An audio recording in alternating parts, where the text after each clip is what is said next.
नमस्कार. शिवसेना उद्धव बाळासाहेब ठाकरे पक्षाच्या वतीने आयोजित आजच्या या पत्रकार परिषदेमध्ये सर्व डिजिटल तथा प्रिंट माध्यमांच्या प्रतिनिधींचे मनपूर्वक स्वागत आहे. माझ्या समवेत उपनेते संजयजी पवार, महिला संघटिका स्मिताताई सावंत आणि पदाधिकारी उपस्थित आहेत. आपल्या सगळ्यांना याची कल्पना आहे की लोकसभेचं बिगुल वाजलेलं आहे, आरोप प्रत्यारोपांच्या फेरी चालू आहेत आणि वेगवेगळ्या पद्धतीने सत्ताधारी वेगवेगळ्या यंत्रणांना हाताशी धरून वेठीस आणण्याचा आणि अगदी शेवटच्या क्षणापर्यंत आवाज दाबण्याचा प्रयत्न करत आहेत. त्याचाच एक भाग म्हणून दिनांक 11 तारखेला एक प्रेस कॉन्फरन्स नागपूरला झालेली होती आणि त्या प्रेस कॉन्फरन्समध्ये खासदार रामदास तडस, वर्ध्याचे खासदार रामदास तडस यांच्या स्नुषा पूजा तडस यांची ती प्रेस कॉन्फरन्स होती. योगायोगाने त्या प्रेस कॉन्फरन्सला मी हजर होते आणि त्यानंतर एक पत्र तत्परतेने लिहिलं गेलं. पत्र महिला बालहक्क आयोगाकडून लिहिलं गेलं. बालहक्क आयोगाच्या सुशीबेन नावाच्या पदाधिकारी आहेत, ज्यांनी, माझ्याकडे प्रिंट नाही आहे त्यामुळे जरा अडचण होते माझी, तर या सुशीबेनजी यांनी हे पत्र लिहिलं आणि पत्र लिहिताना त्यांनी असं सांगितलं की तुमच्या अशा कृतीमुळे निवडणूक आचारसंहितेचा भंग होत आहे, सबब तुम्ही याच्यावरती कारवाई झाली पाहिजे. त्यांनी हे पत्र लिहिलं होतं जिल्हाधिकारी तथा जिल्हा निवडणूक अधिकारी, लोकसभा सार्वत्रिक निवडणूक 2024. सुशीबेन शहा त्यांचं नाव आहे, अध्यक्षा महाराष्ट्र राज्य बालहक्क संरक्षण आयोग. यांनी एक मेल केला, हे फार विशेष आहे. त्यांनी एक मेल केला आणि तातडीनं निवडणूक आयोगाने त्याची दखल घेतली. आम्ही वर्षानुवर्ष पत्र लिहितो, तक्रारी करतो, धरणे आंदोलनं करतो, आम्ही गाऱ्हाणे मांडतो आणि आमच्या तक्रारी घ्यायला या कुठल्याही सरकारी कार्यालयाला वेळ अजिबात नसतो. परंतु त्यांनी बालहक्क आयोगाच्या अध्यक्षांनी जसाही मेल केला, तात्काळ त्या मेलची दखल घेतली गेली आणि एक नोटीस पाठवली गेली. मी प्रचाराच्या कामामध्ये व्यस्त असल्या कारणाने राज्यभर वेगवेगळ्या लोकसभांमध्ये फिरतेय, परंतु सतत या कार्यालयातनं फोन, त्या कार्यालयातनं फोन, कुठल्याही माणसाला, म्हणजे माझा फोन नंबर ज्या कुठल्या व्यक्तीला जास्त वेळा फिरवलेला असेल अशा प्रत्येक माणसाला ती नोटीस जाते. आता हे फार विशेष आहे की माझा फोन नंबर, माझ्या फोन नंबरवरून मी ज्या ज्या माणसाला जास्त वेळा फोन केला असेल, मग माझ्या कामाच्या ठिकाणचे असतील, माझ्या कुटुंबातली असतील, माझ्या ओळखीचे असतील, माझे विद्यार्थी असतील, याचा अर्थ असा आहे की माझे फोन हे अंडर ऑब्झर्वेशन आहेत का? कारण या लोकांचे नंबर कसे काय गेले या सगळ्यांकडे? हे अंडर ऑब्झर्वेशन नंबर असल्याशिवाय या लोकांकडे फोन जाणार नाही. सरकारी काम असेल तर सरकारी कामाने माझा पत्ता पाठवणे म्हणजे सोपा आहे. माझा पत्ता नाही मिळणार अशी अजिबात काही शक्यताच नाही आहे. त्यामुळे त्यांना बिनधास्त माझ्या पत्त्यावर पत्र पाठवताच येऊ शकतं. परंतु अशा पद्धतीने ती नोटीस 50 लोकांकडे पाठवून हे जाणीवपूर्वक दहशत निर्माण करण्याचं वातावरण आहे का? की जेणेकरून मी कुठलाही शब्दच उच्चारू नये. सत्ताधाऱ्यांच्या विरोधात लोकांमध्ये जाऊन एक भूमिका मांडणे आणि लोकांना वोट अपील करणे हा माझा निवडणुकीतला लोकशाहीचा अधिकार आहे. पण कदाचित त्या अधिकारापासूनच मला वंचित ठेवण्यासाठी म्हणून अशा पद्धतीची खेळी खेळली जाते. यात त्यांनी असं म्हटलंय की 11 एप्रिल 2024 रोजी नागपूर येथे झालेल्या पत्रकार परिषदेमध्ये वर्ध्याचे खासदार आणि महायुतीचे उमेदवार श्री रामदास तडस यांच्या सुनेला सौ पूजा तडस यांना सोबत घेत खडस कुटुंबियांवर काही आरोप केलेले आहेत. पूजा तडस यांनी त्यांच्या 17 महिन्यांच्या मुलालाही समोर आणले. आता वाक्य असं आहे की पूजा तडस यांनी त्यांच्या 17 महिन्याच्या मुलालाही समोर आणले, म्हणजे सुषमा अंधारेने समोर आणलं नाही. एक दुसरं असं की बालहक्क आयोगाच्या अध्यक्षांना कदाचित याची कल्पना नाही का की हे जे बाळ आहे हे बाळ 13 महिन्यांचं बाळ आहे. पूजा तडस ही एक स्तनदा माता आहे आणि मिळाले पेपर, आणि ही जी स्तनदा माता आहे अर्थात ते बाळ स्तनदा मातेसोबतच राहणार. ते बाळ पूर्वक आम्ही निवडणूक आचारसंहितेचा भंग करतोय blah blah blah blah blah असं काहीतरी आहे.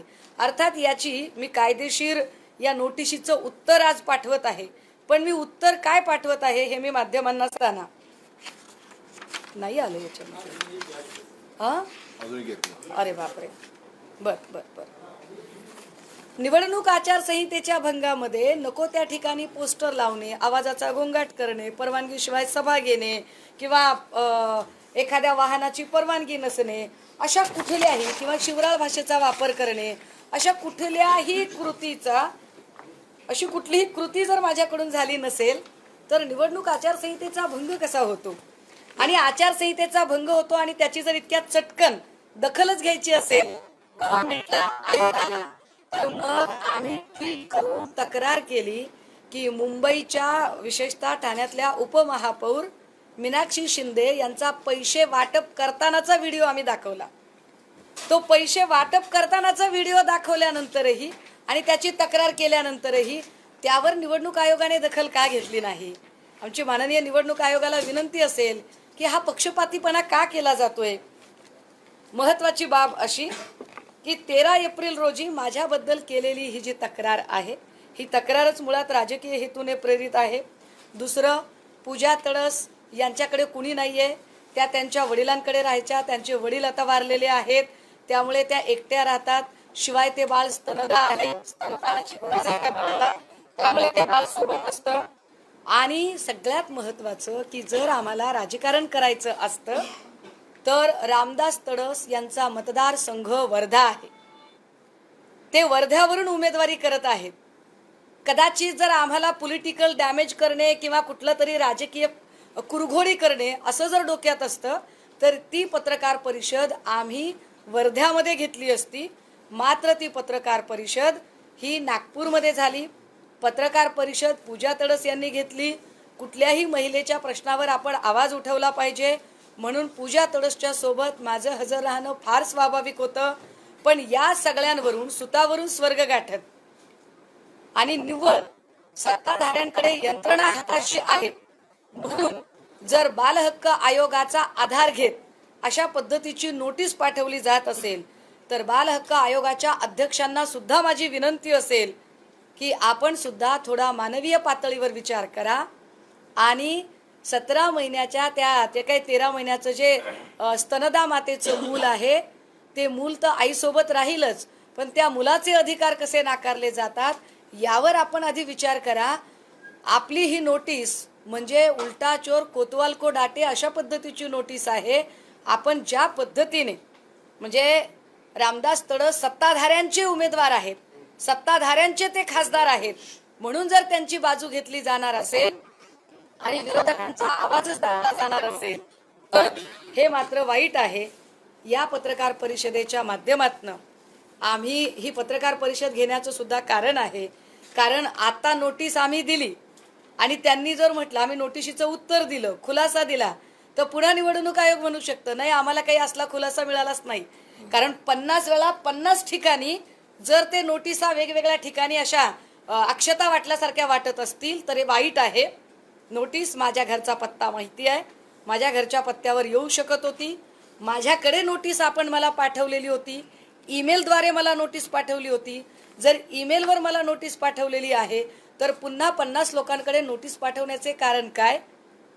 आणि दुसरे असे की आम्ही नोटिशीला उत्तर दिल्यानंतरही जर उत्तरच मिळाले नाही असे सांगितले जाऊन कदाचित मला माझ्या पक्षासाठी माझ्या पक्षाची भूमिका जी जनतेसमोर जाऊन मांडायची आहे या सगळ्या प्रचार कार्यापासून रोखण्याचा तर हा वेगळा डाव नव्हे ना अशी शंका मला वाटते. म्हणून माध्यमांच्या समोर आम्ही याचे उत्तर देत आहोत. हे उत्तर खालीलप्रमाणे. एक, ही नोटीस पूर्णतः राजकीय हेतूने प्रेरित असून कार्यालयाचा दुरुपयोग राजकीय हितसंबंध जपण्यासाठी आणि राजकीय विरोधकांना त्रास देण्यासाठी करण्यात येत असल्याचे यावरून स्पष्ट होते. संदर्भीय क्रमांक 2 मधील तक्रारीत नमूद 11 एप्रिल 24 रोजीच्या पत्रकार परिषदेत जरी मी हजर असले तरी स्नुषा रामदास तडस यांच्या स्नुषा पूजा तडस या स्तनदा मातेवर केलेल्या अन्यायाविरोधात पूजा तडस यांच्या अंगावर दूध पिणाऱ्या लहान बाळाला न्याय मिळवून देण्यासाठी भारतीय घटनेने मला दिलेल्या अनुच्छेद 19 मधील अधिकारांचा वापर करत आवाज उठवला आहे. प्रस्तुत खुलाशाच्या संदर्भ क्रमांक 2 मधील परिच्छेद 2 मधील आरोप दादांत खोटे तर आहेतच, शिवाय महाराष्ट्र बाल हक्क संरक्षण आयोगाच्या आकलन शक्तीवर प्रश्नचिन्ह निर्माण करणारे आहेत. 11 एप्रिल रोजीच्या पत्रकार परिषदेतील महत्त्वाचा मुद्दा स्तनदा माता पूजा तडस यांना तडस कुटुंबियांनी त्यांच्या बाळाची DNA चाचणी करण्यास सांगून त्या बाळाचे हक्क आणि अधिकार नाकारले असा होता. सदर पत्रकार परिषद कुठल्याही निवडणुकीची प्रचार सभा, मोर्चा, घोषणाबाजी, पोस्टर चिकटवणे अशा कोणत्याही कामात मोडणारी नाही.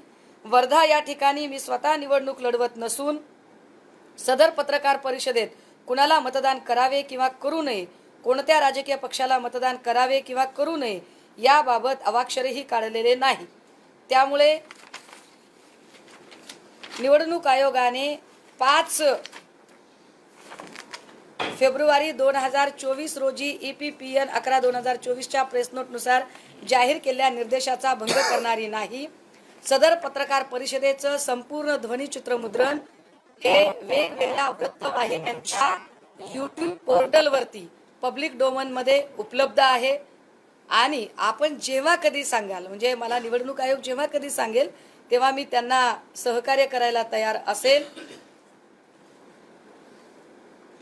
सौ पूजा प्रस्तुत खुलाशाच्या संदर्भ क्रमांक 1 सोबत जोडलेल्या 15 एप्रिल 2024 रोजीच्या कक्ष अधिकारी सामान्य प्रशासन विभाग श्रीधो गवई यांच्या स्वाक्षरीतील क्रमांक AAS 2024-231 निवडणूक या पत्रातील परिच्छेद क्रमांक 2 मधील 3ऱ्या ओळीत पूजा तडस यांनी त्यांच्या 13 महिन्यांच्या मुलालाही समोर आणले असे लिहिले आहे.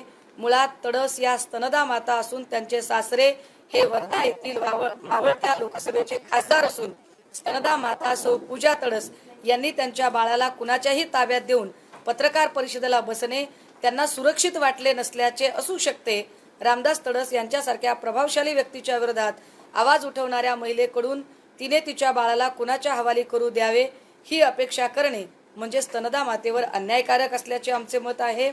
आणि प्रस्तुत खुलाशाच्या संदर्भ क्रमांक 2 मधील तक्रारदार कार्यालय हे राजकीय अड्डा झाले असल्याचे त्यांच्या तक्रारीवरून दिसून येते. तक्रारदार कार्यालयाचे नाव महाराष्ट्र बाल हक्क संरक्षण आयोग असे असून त्यांनी खरे तर बालकांच्या हक्काचे संरक्षण करणे अपेक्षित आहे. आमची विनंती असेल माननीय बाल हक्क आयोगालाही आणि माननीय निवडणूक आयोगालाही की कृपया आम्ही ज्या लहान बाळासाठी आणि त्याच्या आईच्या हक्कासाठी आवाज उठवायचा प्रयत्न केला त्यावर कारवाई करायची सोडून ज्याने फिर्याद केली त्याला जर अशा पद्धतीने वेठीस धरले जात असेल तर मायबाप जनतेने न्याय कुणाकडे मागावा. सदरील नोटिशीची प्रत मी आज नागपूर निवडणूक कार्यालयाकडे सादर करत आहे. थँक्यू.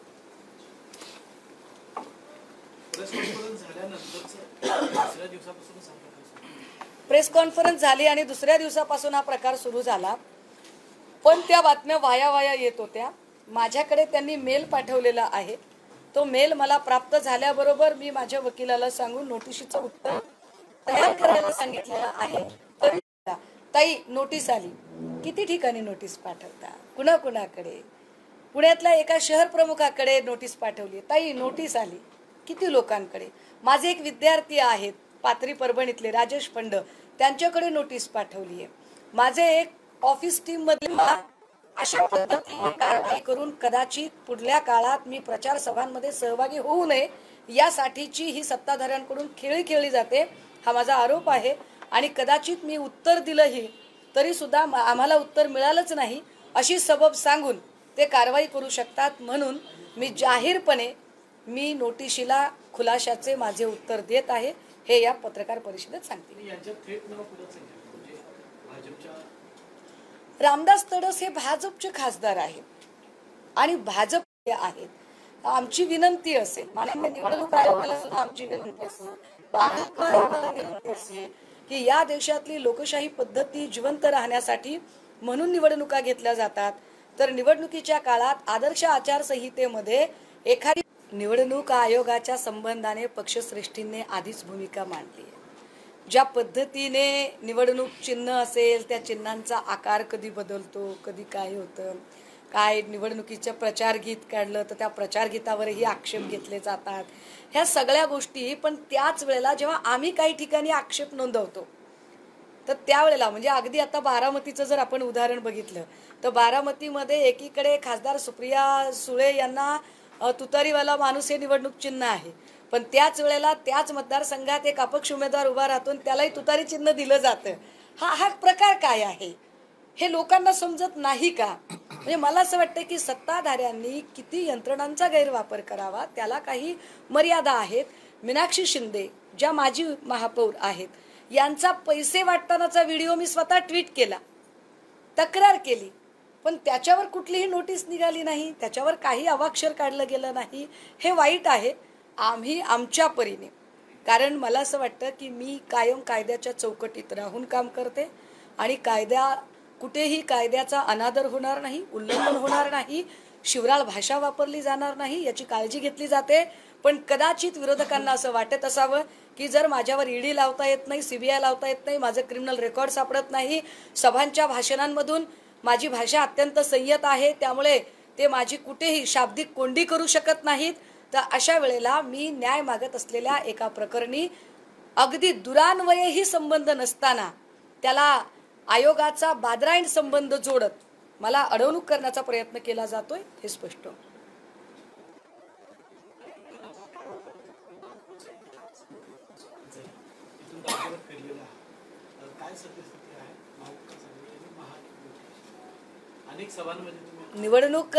निवडणुका आम्ही काही त्याच्यात बोलायची गरजच नाही. या निवडणुका जनतेने हातात घेतलेली ही निवडणूक आहे आणि जितकी सत्ताधारी लोक जितका यंत्रणांचा गैरवापर करतील, जितकी दमन यंत्रणा वाढीस लागेल तितका महाविकास आघाडीला लोकांचा प्रतिसाद वाढत जाईल. आत्ता जे काही चित्र मी बघते मला खात्रीने वाटतं की आम्ही 30+ असू. नागपूरचा संदर्भ दिला, कोल्हापुरात तिथे तुम्हाला बेगम सुषमा म्हणून ट्रोल केलं जातं. पब्लिक डोमेनमध्ये आहे. ऐका, हे जे ट्रोलर वगैरे जे असतात ना बिचारे भक्तुल्य, आपण त्यांच्याबद्दल अपार करुणा व्यक्त करावी. कारण जसं काय म्हणतात ना ते की रांजणाला झाकण नसतं तसं लोकांच्या तोंडाला तुम्ही हात नाही लावू शकत. त्यामुळे त्यांना काय बोलत, ते बिचारे ते धनी किती आहेत, 45 पैशाच्या हिशोबानं मेसेज पाठवणारे भक्तुल्य आहेत. आपण त्यांच्याबद्दल करुणा व्यक्त करावी आणि ईश्वर त्यांना सद्बुद्धी देवो, याच्या पलीकडे काही बोलू शकत नाही. पहिल्या टप्प्यात जे मतदान झालेलं आहे त्यात टक्केवारी कमी आहे, त्यात निवडणूक आयोगापासून सर्वांनी चिंता व्यक्त केली आहे. कुणाचं कारण असेल, इतरही कारण असेल, आणि सर्व सामाजिक संस्था राजकीय पक्षांनी आवाहन केले की टक्केवारी वाढवावी. त्यासाठी मला असं वाटतं निवडणूक आयोग आणि एकूण सरकार नावाची जी यंत्रणा आहे त्यांनी चिंता व्यक्त करावी, पण चिंता व्यक्त करतानाच चिंतन सुद्धा करावे की याला कारण काय असतील. यातलं एक महत्वाचं कारण ईव्हीएम मशीन आहे, हे नजरेआड करून चालत नाही.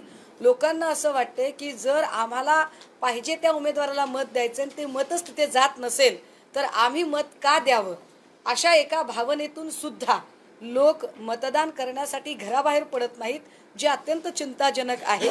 त्यामुळे आत्ता हे शक्य नाही. या निवडणुका तर आपल्याला मशीनवरच घ्याव्या लागतील, पण इथून पुढच्या निवडणुकांच्या साठी तरी, किमान विधानसभांच्या निवडणुकांच्या साठी तरी हा मुद्दा फार विचारात घेणं गरजेचं आहे असं मला वाटतं.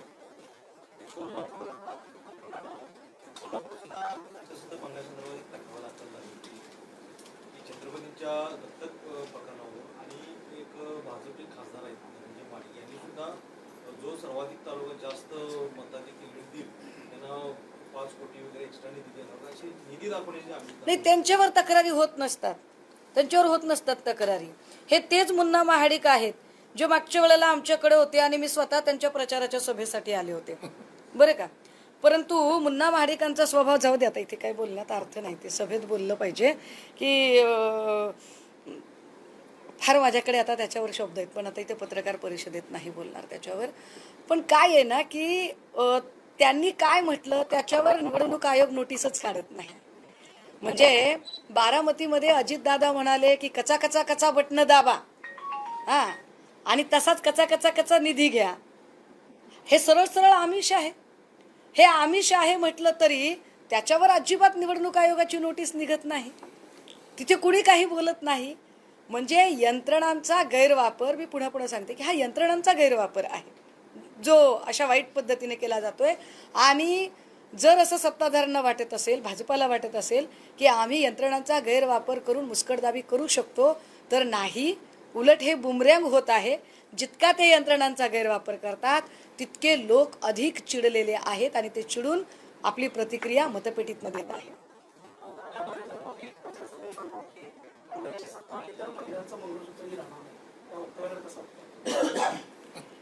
खरं तर मला मोदीजींनी निवडणुकीत, मोदीजी असतील किंवा देवेंद्र फडणवीसजी असतील किंवा ही सगळीच मंडळी असतील, या लोकांनी निवडणुकीमध्ये ते महागाईवर बोलतील, बेरोजगारीवर बोलतील, महिला सुरक्षेवर बोलतील अशी अपेक्षा होती. एकीकडे विश्वगुरू म्हणून ज्या वेळेला तुम्ही डंका वाजवताय, तर विश्वगुरू असणाऱ्या माणसाने जात धर्म असे कंपार्टमेंट करण्यापेक्षा आणि तुकडे तुकडे गँगचं काम करण्यापेक्षा, कारण हे स्वतःच तुकडे तुकडे गँग आहेत, या लोकांनी आपण काय कामं केली याच्यावर मतं मागावीत नाही. धर्माच्या नावावर मतं मागण्यापेक्षा, जातीच्या नावावर मतं मागण्यापेक्षा, कुठल्या तरी देवाच्या नावावर मतं मागण्यापेक्षा त्यांनी काय काम केलं, कोणती कामं केलेली आहेत. जनधन खात्याचं काय झालं? एक 9 राज्य त्यांनी सांगावी की ज्या राज्यांमध्ये सलगपणे एक 100 किलोमीटरचा रस्ता तयार झाला असेल. एक अशी त्यांनी 9 राज्य सांगावी की जिथे नवीन हॉस्पिटल्स आणि नवे काही इंडस्ट्री प्लांट तयार झालेले असतील. त्यांनी या राज्यातली एक 9 अशी शहरं सांगावीत आम्हाला जी त्यांनी स्मार्ट सिटीची संकल्पना केली होती, त्यात ते 9 शहरं पूर्ण झालेली आहेत. एक असे 9 खासदार सांगावेत त्यांनी, 9 खासदार फक्त, मी जास्त सुद्धा आकडा सांगत नाही, की ज्या खासदारांनी खासदार ग्राम दत्तक योजनेच्या अंतर्गत गावं दत्तक घेतली आणि त्या गावांचा कायापालट करून दाखवला. तर मला असं वाटतं की याचं एकाही प्रश्नाचं उत्तर मोदीजींना आणि त्यांच्या भक्तुल्यांना अजिबात देता येणार नाही. हिंदू मुस्लिम करणं सोपं असतं, साधं गणित आहे. पत्रकार वारिशे यांचा खून झाला. वारिशे कोण? हिंदू. वारिशेंना उडवणारा कोण? हिंदू. वारिशे आंदोलन कुणासाठी करत होते? हिंदूंसाठी. या प्रकल्पाने जास्त त्रास कुणाला होणार होता? तर हिंदूंना. या सगळ्यांमध्ये जमिनी कुणाच्या जात आहेत? हिंदूंच्या. या जमिनी जात असतानाही पुन्हा त्या कंपनीच्याच बाजूने बोलणारे राजकीय पुढारी कोण? तर हिंदू. आणि ही कंपनी कुणाची? तर अरबी मुस्लिमाची. पण या अरबी मुस्लिमाच्या कंपनीमध्ये भागीदारी कुणाची? तर भाजपच्या हिंदू नेत्यांची. हे कुणाला हिंदू आणि मुस्लिमच्या गप्पा सांगतात? जर मोदीजींना खरंच इथे लोकांचे प्रश्न सोडवायचे असतील तर त्यांनी महागाईवर, बेरोजगारीवर, शेतमालाला भाव मिळाला पाहिजे त्यावर, आणि इथल्या महिला असुरक्षेच्या मुद्द्यावर बोललं पाहिजे. आणि देवेंद्र फडणवीसजी जे फार अगदी काय त्याला शुगर कोटेड बोलायचा प्रयत्न करत आहेत, त्या महिला अत्याचारावर त्यांचं एकदाही तोंड उघडलं नाही, त्यावर त्यांनी बोलावं. लंडन ते लखनौ ठाकरेंची सर्व कागदपत्रे माझ्याकडे आहेत, मर्यादा पाळाने अन्यथा सगळी बाहेर काढू असा इशारा मुख्यमंत्र्यांनी. नाही, मी एकनाथ भाऊंबद्दल प्रचंड सहानुभूती व्यक्त करते. अनेक जागा गेलेल्या आहेत, 5 जागांचे बळी दिलेले आहेत. ज्या लोकांना तिकीटं मिळालेली आहेत ती लोक निवडून येणार नाहीत असे सर्वे सांगतात, आम्ही सांगत नाही. त्यामुळे हे लोक हवालदिल झालेत. आणि अशा परिस्थितीत कालपर्यंत जे ठाकरे कुटुंबावर अत्यंत तोंड सोडून बेताल बोलत होते त्यांनी स्वतःला जरा आवर्त घेतले की नाही बाबा, दूर कापायला नको, आता बोलायला नको. आता जोपर्यंत ते बोलत होते तोपर्यंत शिंदे साहेब गप्प होते. पण आता शिंदे साहेबांच्या लक्षात आलं की बोलत नाहीये कोणीच. मग काय, आपला किल्ला आपणच लढावा लागेल, नाही तर आपल्या पोराची सुद्धा सीट जाते की काय. त्यामुळे शिंदे साहेबांना हे सगळं बोलणं गरजेचं आहे, त्यांनी ते बोललं पाहिजे. एवढ्या सगळ्या फायली जर त्यांच्याकडे असतील तर मग ते का गप्प बसतायत? एका अर्थाने गुन्हा लपवणे सुद्धा गुन्हेगारी आहे. एकनाथ शिंदे गुन्हा लपवत असतील तर ते गुन्हेगार आहेत मोठे, कळलं पाहिजे त्यांना. उलट अशा पद्धतीने ते सरळ सरळ कायद्याचा अवमान करणारी भाषा करत आहेत. आणि निवडणुकीच्या काळात असं बोलणं हे एखाद्याला थ्रेट देणं नाही का? हे आचारसंहितेचा भंग करणारं नाही का? असो. एबीपी माझा, उघडा डोळे बघा नीट.